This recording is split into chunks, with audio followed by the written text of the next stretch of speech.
কৃষ্ণ কৃষ্ণ শুধু শ্রী কৃষ্ণ কৃষ্ণ বিনা।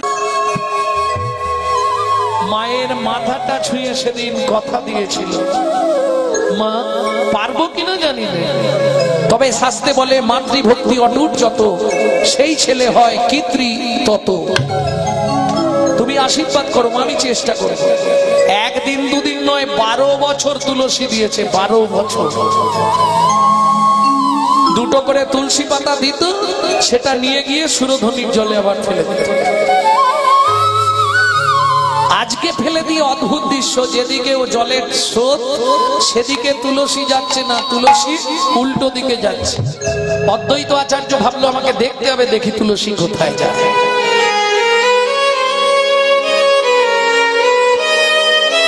দেখি তুলসী কোথায় যায়, দেখি তুলসী কোথায় যায়, ব্রজে নাকি নদিয়ায়। দেখি তুলসী কোথায় যায়, তুলসী যায় নীরে নীরে, আচার্য যায় তীরে তীরে। তুলসী যায় নীরে নীরে, আচার্য যায় তীরে তীরে। তুলসী চলে, তিনি ডাঙ্গায়। এবার যখন আড়াআড়ি এপার থেকে ওপারে যাচ্ছে নবদ্বীপ গঙ্গার ঘাটে, আচার্য কি করবো, ওই ঝাঁপ দিয়ে পড়েছে। একদিন দুদিন নয়, মহাপ্রভুর থেকে 52 বছরের বড়। ভাবতে হবে, এপার থেকে যখন ওপারে চলে যাচ্ছে ওই বয়স, ঝাঁপ দিয়ে সুরধ্বনি গঙ্গায়।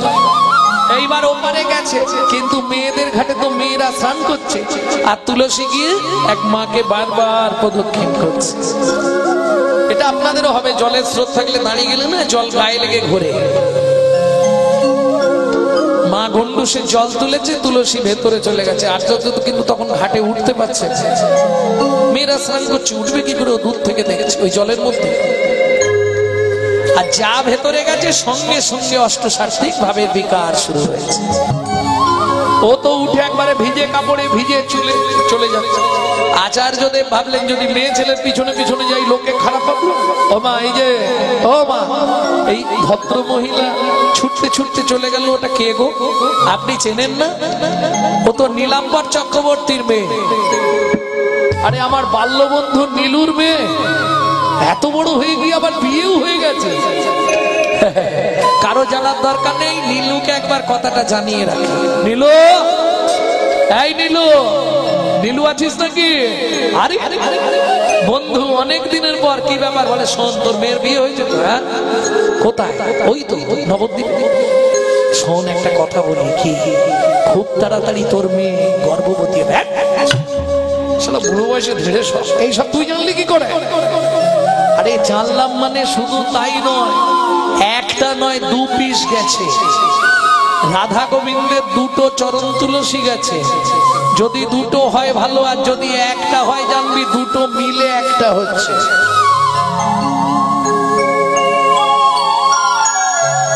তবে এই কথা কাউকে প্রকাশ করিস। এইবার বলি, আপনারা জানেন সচিমা কতদিন কষ্ট পেয়েছিল? এখনকার মেয়েরা তো 7 মাস হলেই ডাক্তারবাবু আর পাচ্ছি না, ডাক্তার তো তৈরি একবারে কাটবার জন্য। হ্যাঁ, কত? 30,000। বাহ, কেটে দিলেই 30,000। ডাক্তার তৈরি। সচিমা 13 মাস হয়ে গেছে, প্রসব হচ্ছে না। বাবা কি করব? নীলাম্বর চক্রবর্তী বলে, মা চিন্তা করিস না, সবুরে মিয়া ভালো জিনিস পেতে গেলে একটু ডিটেন করতে হয়, একটু লেট করতে হয়। চিন্তা করিস, তাতেও কিছু হচ্ছে না। যদিও হলো সে আর এক কায়দা, ছেলে কোনরূপ কিছু। এই মুখটা ফাঁক হচ্ছে না, পুরো জোড়া। এই মুখ জোড়া, মহাপ্রভু জন্মেছিল মুখ জোড়া, ফাঁক নাই। 21 দিন নিঢাল।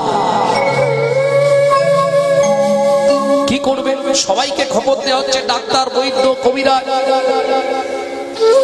ওষুধ তো অন্য জনের কাছে, এরা ওষুধ দিলে কি হবে? আসল ওষুধ তো তার কাছে, সে না এলে হবে না। আর সচিমা তাকে খবর দিতে দেবে না কেন? এর আগে সচিমার 6টি সন্তান হয়েছে, ওই অদ্বৈত আচার্যের জন্যই সেগুলো মরেছে, জানেন তো? যাকে সে প্রণাম করতো সেই ছটফট করে মরে যেত। এবার বলি, যার বংশ কুমিরে খায়, ঢেকি দেখলেই ভয় পায়, কি করবে বেচারি? সবাইকে খবর দেবে, ওই শান্তিপুরের বুড়োকে খবর দেবে না। কিন্তু নীলাম্বর চক্রবর্তী দেখলো বাচ্চাটা না হলে এবার শেষ হয়ে যাবে, একবার অন্তত বলে আসি। নীলাম্বর চক্রবর্তী বলেছিল যে অদ্বৈত বাবু যাবে, ও আর কথা নেই, ও তো এসেছে। আর সচিমা যেই আওয়াজ দিয়েছে, ও সচি, সচি, আরে ও সচি, শুনলাম তোর ঘরে নাকি চাঁদ নেমেছে, দেখি দেখি দেখি দেখি। সচিমার কারবার দেখি, বাচ্চাটাকে না চিপে কোলের মধ্যে ধরে রেখে চাপা দিয়ে যাচ্ছে। এই যে সে এখন ঘুমাচ্ছে, তুমি ফিরে যাও, এখন দেখা হবে। কিন্তু ধর্মের কল বাতাসে নড়ে, ব্যাস নিচে দিয়ে নড়ছে। মায়ের শাড়ির আঁচলের তলা দিয়ে হাত ছানি দিয়া ডাকে, আয় কাছে হাত ছানি দিয়া ডাকে, আয় কাছে ও গহিয়ার রস লাগি,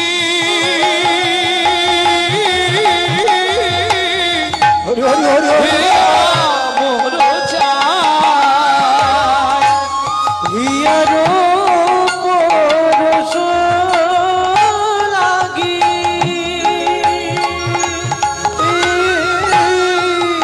ইয়া কবি যায়। এই সচি, আস্তে, তুমি বললে ঘুমাচ্ছে, ওই তো হাত নাড়াচ্ছে।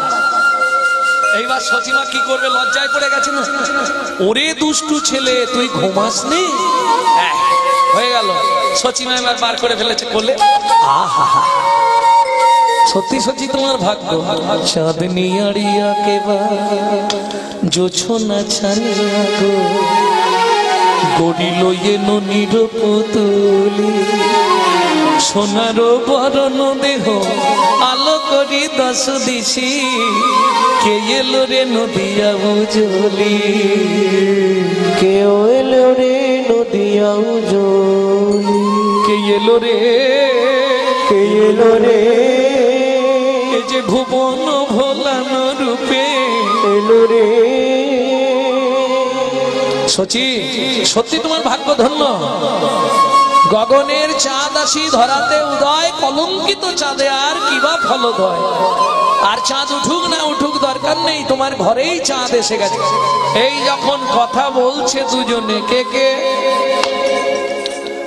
দুজন যখন কথা বলছে, অদ্বৈত আচার্য আর শচী ঠাকুরানী। আরে যতই রাগ করি, কথা বলছে যখন দু একটা তো বলতে হবে, তাই না? রাগ আছে মনে মনে, কিন্তু কথা তো বলতে হবে। যখন দুজনে কথা বলছে তখন এক আকস্মিক ঘটনা ঘটে গেল। কি হলো? এই কথা বলতে বলতে ঝম্প দিয়ে পড়ে শিশু, শিয়াচার জোর তোলে, কর্ণমূলে বদন দিয়ে কিছু কথা বলে, কর্ণমূলে বদন দিয়ে কিছু কথা বলে। দাও দাও মাকে দীক্ষা দাও গো, দাও দাও মাকে দীক্ষা দাও গো, হইলে দুগ্ধ পান করবো না। দাও দাও মাকে দীক্ষা দাও গো, হইলে দুগ্ধ পান করবো। মায়ের দেহ শুদ্ধি করে দাও হরি, হইলে দুগ্ধ পান করবো না, শুদ্ধি করে দাও, হইলে দুগ্ধ পান করবো না। দাও দাও মাকে দীক্ষা দাও গো, দাও দাও মাকে দীক্ষা দাও গো। অদ্বৈত আচার্য শচীমার কর্ণমূলে কৃষ্ণ নাম দিল, দেহ শুদ্ধ হলো। তবে 21 দিনের পর মহাপ্রভু স্তনদুগ্ধ পান করলেন। নিতাই গৌর হরি। যারা জানতে চাইছিলেন দীক্ষা নেয়ার কি প্রয়োজন, তারা বুঝে নেবেন। ভক্তমন্ডলী, ভক্তিমতী মায়েরা, তাহলে সুরধ্বনি তীরে আজি গৌর কিশোর। ধ্বনি কাদের বলে?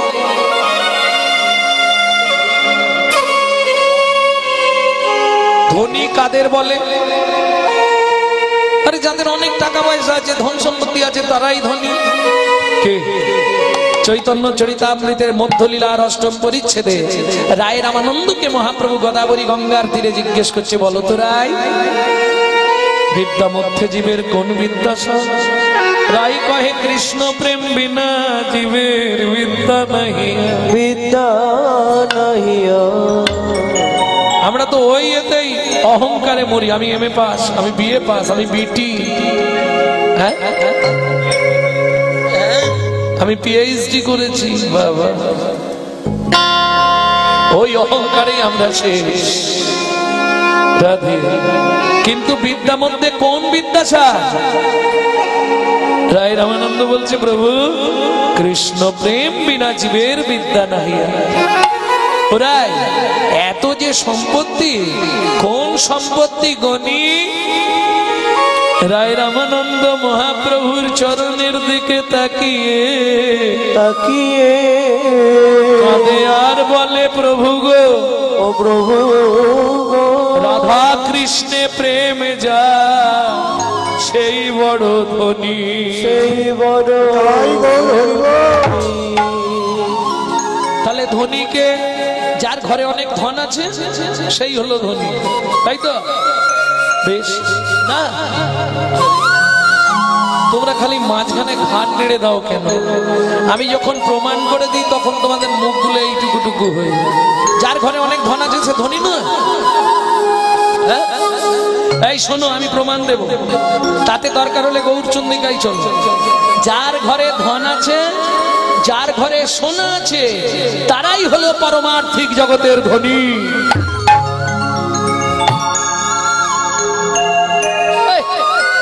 আপনার ভুল হচ্ছে মশাই, তারা জড়জাগতিক জগতের ধনী হতে পারে। আরে আমি প্রমাণ দেব, যাদের ঘরে ধন আছে, যাদের ঘরে সোনা আছে, তারাই পারমার্থিক জগতের ধনী। কি করে প্রমাণ হবে? ও বিধাতা কি বানালো রে, বানালো রে, বানালো রে, বানালো রে এমন মজার পরিপাটি। এই কোন ঘরে? একটা ঘরে দুটো খুঁটি, নয় দরজা, আটটা কুঠি,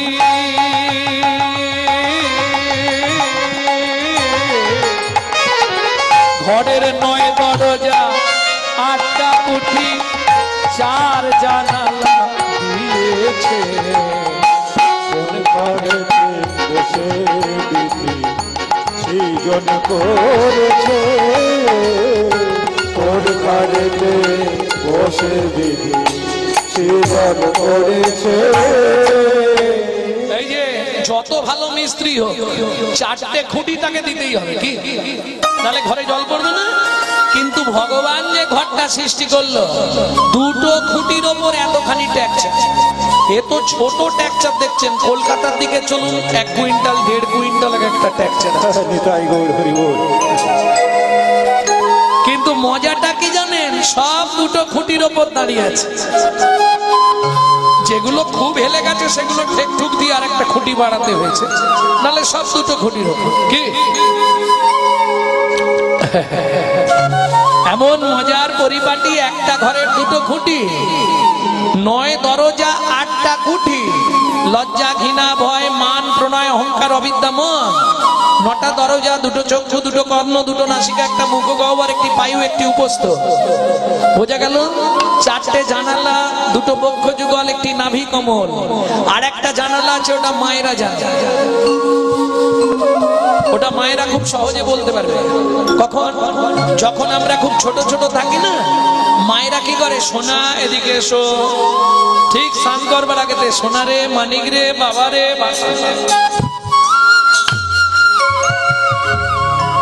কোথায় দেয়? তেল নিয়ে কি বলেন এটাকে? ব্রহ্মতালু। এখানে কি আছে? রামকৃষ্ণ কথামৃতের 3য় খণ্ড থেকে বলছি। এখানে আছে ব্রহ্ম জানালা। ও গিরিশ, কারো কারো যদি একবার গুরু কৃপায় ব্রহ্ম জানালাটা খুলে যায় রে, ব্রহ্ম জানালা খুলে যায় রে, তার ঘরে বসে কৃষ্ণ দর্শন হয়, আর ঘরে বসে কৃষ্ণ দর্শন হয়, কিন্তু দর্শন হয় না। কিন্তু দর্শন হয় না। কেন গো? বললে এটা দরজা নয়, জানালা, জানালা, জানালা। এই তত্ত্ব মানেই বাঁধাকপি, ছাড়ালেই বেরোবে। হরি বল। আচ্ছা সংক্ষেপেই বলি, সময় কম তো। জানালা দিয়ে বেরোনো যাবে? বেরোনো যাবে না। কেন? ওমা, জানালায় রড দেওয়া থাকে। আরে বাঁশের হোক, কাঠের হোক, লোহার হোক, স্টিলের হোক, গিলের হোক, দেওয়া থাকে না। তাহলে জানলা দিয়ে বেরোনো যাবে না। আমাদের যদি এটা ব্রহ্ম জানালা হয়, এর রড কোনগুলো? আমার ছেলে, আমার মেয়ে, আমার বাড়ি, আমার গাড়ি, আমার টাকা পয়সা, আমার আমার আমার আমার। ঠাকুর বলছে গিরিশ, কষ্ট করে শুধু আটা বাদ দিয়ে দে, দেখবি সবই মার, সবই মার, সবই মার, সবই মার, খানা বাদ দিয়ে দে না, সবই মার, সবই মার। খানা বাদ দিয়ে দে না। বলি আমার আমার আর রবে না। হরি হরি হরি রবে না, বাদ দিয়ে দে না। আমার আমার আর রবে না, বাদ দিয়ে দে না। আমার আমার আর রবে না, বাদ দিয়ে দে না। দেখবি সবই মার, সবই মার। বোঝা গেল না? বোঝা গেল না? আমি আমি করি চিনিতে না পারি, আমি আমি করি চিনিতে না পারি, আমিতেই আমি আছে কি রতন, আমাকে আমি আছে কি রতন। চার শক্তির বলে বেড়াই চলে ভুলে, তারাই চলে বলে আমার আমি গেলে এ দেহ পতন, আমার আমি গেলে দেহ কত, চাই আমি আর পাতায় আমি। কাঁচাই আমি আর পাতায়। তাই মুর্শিদাবাদ আমের দেশ। তোমাদের এই কোন আমটা ভালো গো, কাঁচা না পাকা? ঠিক কিরম ভালো লাগে, কাঁচা আম না পাকা আম? যেটা বলবে সেটারই ব্যাখ্যা করো। পাকা আম ভালো, কাঁচা আম ভালো নয়? একটুখানি ছেলেও বুঝে গেছে কাঁচা আম ভালো, পাকা আম ভালো। তো এপাড়া কি বলবে, পাকা না কাঁচা? কাঁচাই ভালো। এবার আমের সঙ্গে এই যোগ করো, আমি কোন আমিটা ভালো, কাঁচা আমি না পাকা আমি? আম যদি কাঁচা ভালো হয় তাহলে আমিও কাঁচাই ভালো। ফাঁদে পড়ে গেছে, আর রাস্তা নেই। কাঁচা আমিটাই ভালো। কাঁচা আমি কোনটা?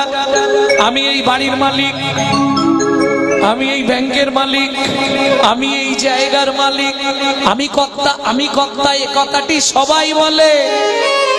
যেদিন কালাকালের কর্তায় আসে, লাথি মেরে দেয় রে ফেলে, লাথি মেরে দেয় রে ফেলে। তাহলে কাঁচা আমিটা বোঝা গেল। পাকা আমি কোনটা? কাঁচা আমি তো বুঝে গেল, পাকা আমি কোনটা?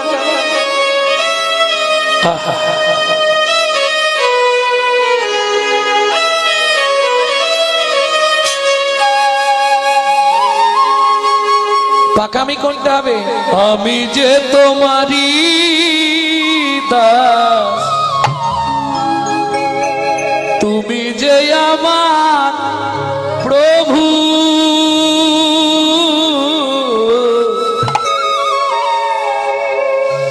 এ কথাটি কোনো দিন জীবনের কোনো দিন ভুলে না যাই কভু, ভুলে না যাই কভু। আমি যে তোমারই দাস, তুমি যে আমার প্রভু, এ কথাটি কোনো দিন জীবনের কোনো দিন ভুলে না যাই কভু, ভুলে না যাই কভু। ভুল করে যদি ভুলে যায়, কেসে ধরে টেনে নিয়ে একটু ঠাই। ভুল করে যদি ভুলে যায় কেসে ধরে টেনে নিয়ে দিও একটু ঠাই ঠাকুর।